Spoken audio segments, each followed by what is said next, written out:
गसाइगाव पुलिसनि सिग्रोमनायाव मोसौ आरो मैसो जब्द खालामनो हायो। कक्राझार जिल्लानि सिङाव थानाय गसाइगाव पुलिसा थांनाय मोनाखालि सिग्रोमनायाव 31 नं राजा लामाजों सोनाब बेंगलनिफ्राय आयेन बेरेखायै लाबोनाय गासै मा मोसौ आरो द' मैसोखौ गसाइगाव पुलिस बिफाना जब्द खालामनो हादों।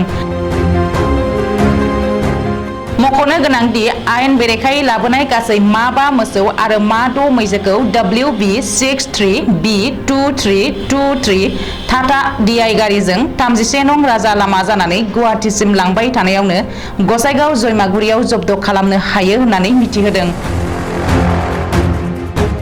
लोगोसे पुलिस बिफाननिफ्राय मिथिहोबावनाय बायदिब्ला गसाइगाव सोहोरनि साखाथियाव गारिखौ लाखिनो नाजादोंमोनब्लाबो नाथाय गारिया लाखियैयाव होसोनानैसो जयमागुरियाव हमनो हायो होननानैबो मिथिहोदों।